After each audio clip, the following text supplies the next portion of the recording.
దేశవ్యాప్తంగా 2015 ప్రారంభం నాటికి 1401 జైళ్లున్నాయి. 3,66,781 మంది ఖైదీలున్నారు. అందులో 68% 2,54,000 మంది అండర్ ట్రయల్ ఖైదీలుగా శిక్ష అనుభవిస్తున్నారు. అంటే కోర్టులో ఇంకా తీర్పు రాకుండానే శిక్ష అనుభవిస్తున్న ఖైదీలు వీళ్ళు. కోర్టు వీళ్ళని దోషులని తీర్పు చెప్పచ్చు, నిర్దోషులని తీర్పు చెప్పచ్చు. 3 ఏళ్లైంది సారు నా కొడుకుని జైల్లో పెట్టి. తాగి ఎవన్నో చంపినాడని పోలీసులు పట్టుకుపోయినరు. అసలు వాడికి తాగుడే అలవాట్లేదయ్యా. అటువంటోడు ఒక మనిషిని ఎటు చంపుతాడు సారు? मेरा बेटा को दुबई में अच्छा नौकरी मिला साहब. वो 10 दिन में जाने वाला था. पुलिस वालों ने गलती केस में अरेस्ट किया. अभी वो जेल में है साहब. उसका पूरा जिंदगी खराब हो गया साहब. बर्बाद हो गए साहब, बर्बाद हो गए. చిన్న గొడవ జరిగి మా బాబాయ్ సూసైడ్ చేసుకుంటే దానికి కారణం మా అమ్మ నాన్నేనని వాళ్ళిద్దరిని జైల్లో పెట్టారు సార్. నాకు తమ్ముడు చెల్లి ఉన్నారు సార్. వాళ్ళకి తిండి పెట్టాలి, చదివించుకోవాలి కదా సార్. అందుకే తప్పని పరిస్థితుల్లో 15 ఏళ్ళకి కోలగలిగా మారాను సార్. ఇలా జైల్లో ఉన్న ప్రతి ఒక్కరికి ఒక కథ ఉంది సార్. దాని వెనకాల ఆ కుటుంబాలు పడే బాధ కూడా ఉంది. 2014 సెప్టెంబర్లో సుప్రీంకోర్టు ఒక ఆర్డర్ పాస్ చేసింది సార్. దాని ప్రకారం ఏ నేరానికైనా చట్ట ప్రకారం పడే శిక్షలో సగం రోజులు అండర్ ట్రయల్ ఖైదీలుగా ఉన్న వాళ్ళందరినీ విడుదల చేయాలి. కానీ ఈ రోజు దాకా ఎంతమంది అండర్ ట్రయల్ ఖైదీలని విడుదల చేసింది ఏ ఒక్క రాష్ట్రం కూడా లెక్కలు పంపలేదు సార్. సార్, మన దేశం ఆర్థిక వ్యవస్థకి ఇచ్చే ఇంపార్టెన్స్లో 10% సామాజిక వ్యవస్థకి ఇచ్చుంటే ఇన్ని తప్పులు జరిగుండేవి కాదు సార్. 5 ఏళ్లకోసారి ఎలక్షన్స్ వస్తాయి. అన్నీ ఉచితంగా ఇస్తామంటారు. కానీ న్యాయం మాత్రం ఎందుకు సార్ కొనుక్కోవాల్సి వస్తుంది? Yeah, I understand. Thanks for bringing it to the government's notice. I will thoroughly discuss this with our law department. Thank you sir.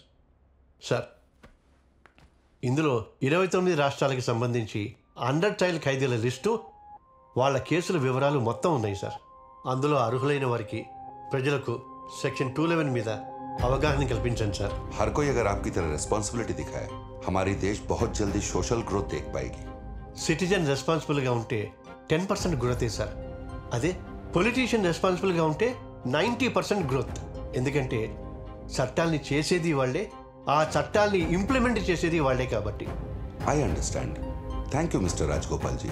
Next parliament session లో ఈ విషయం మీద డిస్కషన్ జరిగేలా చూస్తాను. Thank you very much sir. ठीक है राजगोपाल जी.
ఏంట్రా చూస్తున్నావు? లోపల పద.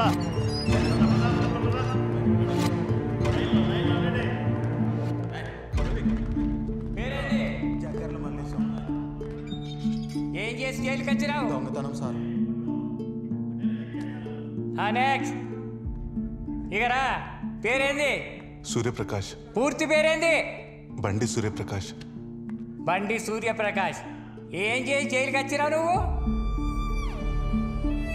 14 days రిమాండ్ సార్. సరే, సైన్ చేయి.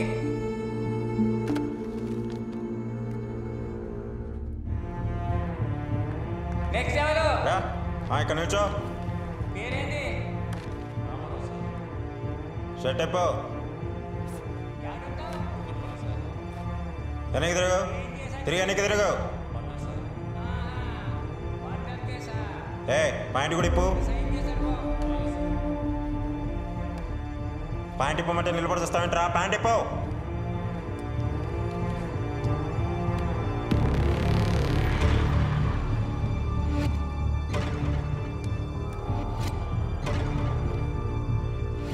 డ్రైవర్ కూడా ఇప్పు.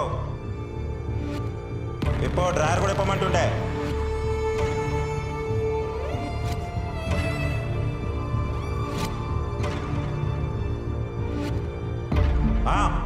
రెండు చేతులు పైకెత్తి కింద కూర్చో.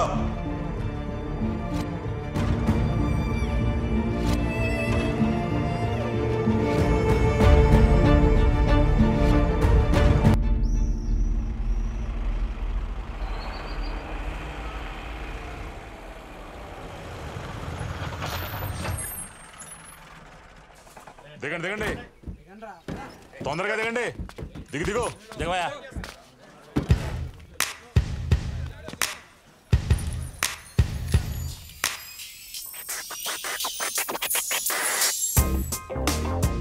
కాకా థ్యాంక్ యూ సో మచ్. పెట్టి కేసు కూడా ఇట్లా సంకెళ్ళేసి తీసుకొచ్చినావు కదా, క్యా బాత్ హే. ఇక చూడు ఈ జేబులో ఫోన్ ఉన్నది, తీసి ఒక ఫోటో కొట్టు. ఫోటో దేనికిరా? దేనికా? సంకెళ్ళ నడుమ నలిగిపోతున్న సోషల్ మీడియా. ఇదే నా నెక్స్ట్ యూట్యూబ్ వీడియో, ఆర్టీవీలో వస్తుంది చూడు. కాకా నమస్తే. నమస్తే. మళ్ళీ వచ్చిరావు నువ్వు. ఈసారి ఏం పోస్టింగ్లు పెట్టి వచ్చిరావు? ఈసారి పైన పడుకుంటేనే కిక్ వస్తుందంటున్న పూజా ప్రీత్ అగర్వాల్. వామ్మో, గంత పెద్ద హీరోయిన్ మీద పోస్టింగ్లు ఎట్లా పెట్టావు నువ్వు? నువ్వు ఆమె మేనేజర్ లెక్క గలిజిగా రియాక్ట్ అవుతున్నావు కదా. ఇక చూడు ఆ మీద మార్కెట్లో కొత్త పార్పు కొనుక్కున్నదంట, దాని మీద వాడుకుంటే నాకు మంచిగా అనిపిస్తుంది అంట. అది మా ట్విట్టర్లో పెట్టింది, నేను యూట్యూబ్లో పెట్టిన. దానికి అందరు గత్తరొచ్చి గాయగాయ నన్ను 7 రోజులు ఇంటికి పంపించారు. నీతో గమ్మత్తుకున్నది నువ్వు. ఇన్నిసార్లు చూసినా ఏం తేడా వస్తుందో నాకు అర్థం కాదన్న. ఓకేనా? ఓకే వెళ్ళు. ఏంది కొత్తగా జాయిన్ అయినావా? పెట్టి కేసిన వాళ్ళకి యూనిఫామ్ ఇయ్యరు, వానికి 2 ఏళ్ళు శిక్ష పడ్డది.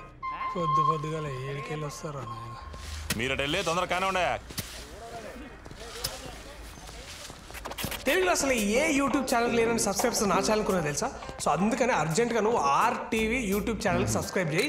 సబ్స్క్రైబ్ చేసుడే కాదు, పైన ఒక బెల్ ఐకాన్ ఉంటుంది, అది కొట్టు. అప్పుడు నీకు ఫ్రెష్ అప్డేట్స్ వస్తాయి. అర్థమవుతుందా? RTV news channel.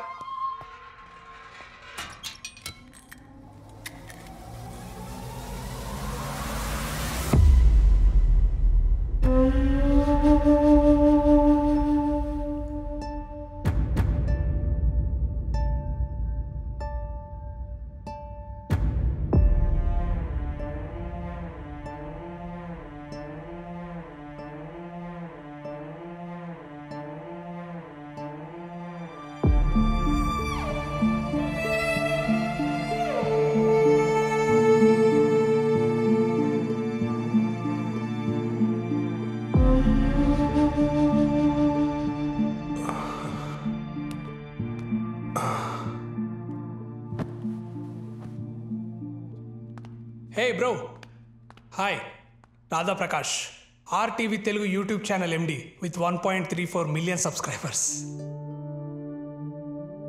Bro, hey bro, meditation సెంటర్లో డీజే పెట్టినట్టున్నది. భయ్యా మాట్లాడు, నేను మాట్లాడకుండా ఉండలేను. Oh my Pooja Preet Agarwal 7 days అట్లా గడవాలన్నా ఏందో.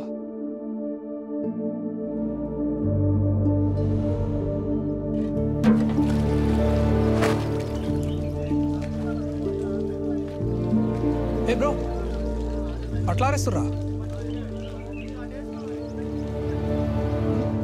భయ్యా? భయ్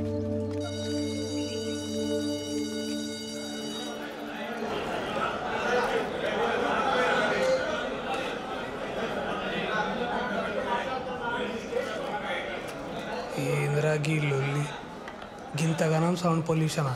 నేనే డీజే అనంటే నాకంటే ఒక్కొక్కడు తురుముఖాన్లు ఉన్నారు ఇలా.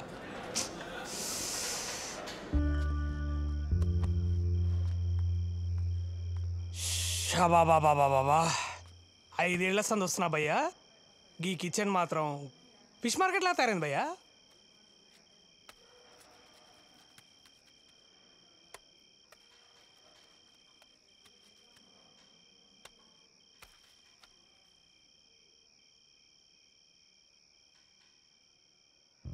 అమ్మా నాన్న భయ్య 25 ఏళ్ళు నాకు అన్నం పెట్టిర్రు.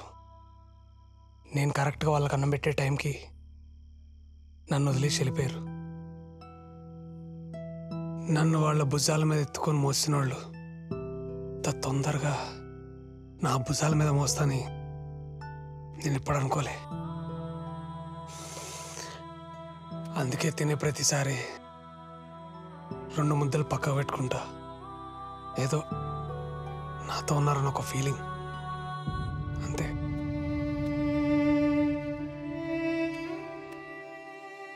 కానీ ఈ దునియాలో నిష్కల్మషంగా ఒక ప్రేమ ఉందంటే అది అమ్మ నాన్నదే భయ్యా.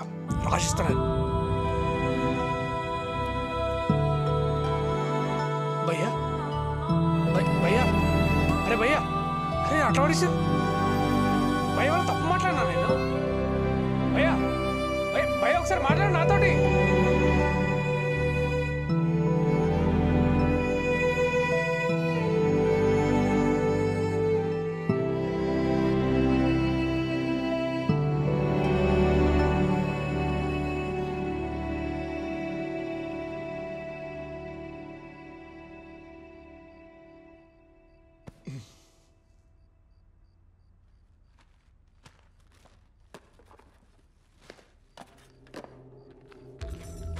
రమా, బాబు పడుకున్నాడా? అవునండి. లిస్ట్లో సరుకులన్నీ తెచ్చారు, మేము అందుబాటులో తెచ్చుకోలేదేంటండి? ఇక నుండి మందు సిగరెట్ మానేస్తున్నాను. బాబుని కాన్వెంట్లో వేశాం కదా, ఆ డబ్బులు వాడి అవసరాలకు వాడు. నిజమేనండి. అయితే నాకు కూడా ఈ fair and lovely Pond's powder ఇవన్నీ కొనకండి. నానా, ఈ ఒక్క ముద్ద తిని సైకిల్ తొక్కురా. నాకు వద్దమ్మా. ఏమండి మీరేనా చెప్పండి. రే నాన్న, అమ్మ చెప్తుంది కదరా, వచ్చి తినేళ్ళు. నాకు వద్దు. రా నాన్న. జాగ్రత్త తిప్పు. అలాగే నాన్న. జాగ్రత్త, పడిపోతావు. పడిపోతావురా నాన్న. నాన్న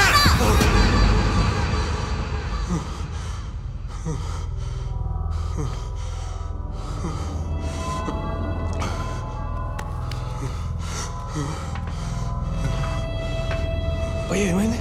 ఇవాళ ఇలాగరి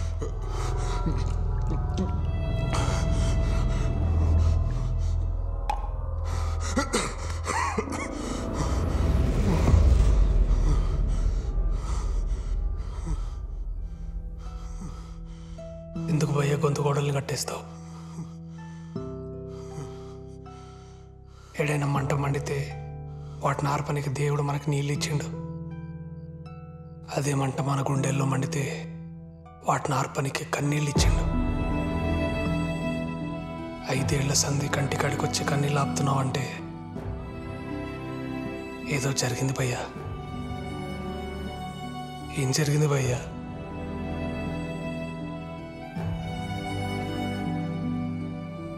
అమ్మా నాన్న ఏమన్నా